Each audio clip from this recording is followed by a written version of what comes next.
Elle est morte d'un choc opératoire. Après, effectivement, sur son balcon, elle ne manifestait pas avoir, semble-t-il, reçu une bombe lacrymogène qui avait été envoyée et qui est arrivée sur son balcon. C'est un drame. Bonjour tout le monde. Je vous remercie d'abord pour votre présence. Je remercie toutes les personnes qui sont venues aujourd'hui à Marseille rendre hommage à Zineb. Ils ne veulent pas l'oubli et nous soutiennent dans notre grande douleur et dans notre recherche de vérité et de justice. Je remercie toutes les personnes en France et ailleurs qui attachent le nom de notre mère à leur revendication de vérité et de justice pour les victimes innocentes. Aujourd'hui, vous êtes avec nous pour nous soutenir et rendre hommage à la mémoire de notre maman. Et nous sommes très reconnaissants et émus de votre solidarité. Mais aujourd'hui, comme tous les jours, on va rentrer à la maison et se coucher avec la même douleur depuis 3 mois. Elle me manque. Ces citations, ces proverbes, ils sont pour moi des principes de vie. Le 1er décembre, j'étais avec elle par téléphone toute la journée. Entre 18h et 19h, elle me téléphonait chaque 5 minutes. J'étais avec elle un peu avant 19h. Elle voulait fermer la fenêtre pour se protéger du gaz. Elle m'a dit « Attends, ne coupe pas ». Et d'un coup, j'entends ces cris. Des cris qui resteront gravés dans mes oreilles et ma mémoire. Une grenade lui a explosé en plein visage. À 18h57. On trouve le nom de Zineb Redouane dans une enquête judiciaire. On peut voir son visage sur des banderoles. Mais pour nous, Zineb Redouane, c'est l'histoire de toute notre vie. Nous voulons donc lui rendre hommage juste pour dire on n'oublie pas, on n'abandonne pas, on ne lâche pas. Vérité, justice et dignité, c'est notre objectif. Merci. J'entends la dame, ma voisine Zineb en train de frapper avec ses pieds. Et elle m'a dit au secours, aide-moi Nadia, aide-moi.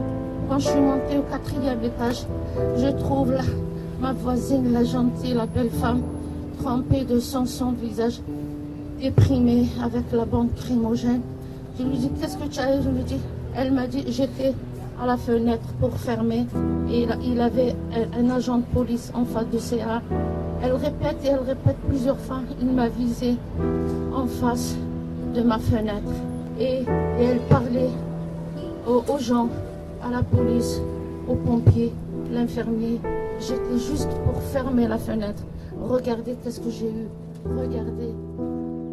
Et ce qui est certain, c'est que le décès de Madame Zineb Redouane fait suite à un tir de grenade qui l'a touchée en plein visage. Donc, il est possible d'affirmer aujourd'hui avec certitude que Madame Redouane, que son décès a eu lieu durant cette journée où il y a eu des échauffourées avec certains manifestants, et il y a donc un lien direct entre le tir de cette grenade et son décès. On a plein de questions qu'on ne trouve pas de réponse. Départ déjà, comment elle peut recevoir une grenade sur le visage alors qu'elle habite au 4e étage. Comment les pompiers ont mis... Ce qui nous étonne aussi, comment les pompiers ont mis beaucoup de temps pour arriver. Et une fois à l'hôpital aussi, on se demande pourquoi elle n'a pas été prise en charge rapidement. Pourquoi ils ont attendu le lendemain pour l'opérer. Je suis confuse. Il y a beaucoup de questions qui se posent. Il y a beaucoup de flou. Il y a beaucoup d'obscurité. Et tout ça doit être au clair. Je veux mettre la lumière sur son décès pour pouvoir faire le deuil.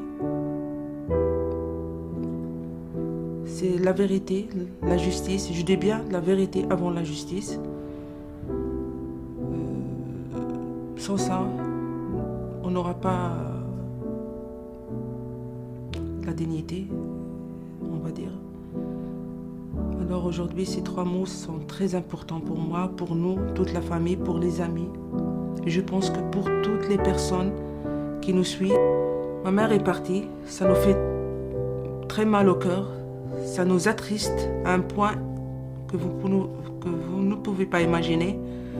Mais c'est très important pour nous aussi, et c'est pour notre humanité, côté humain, que ça ne se reproduise pas avec d'autres personnes. Sa mort n'est pas naturelle.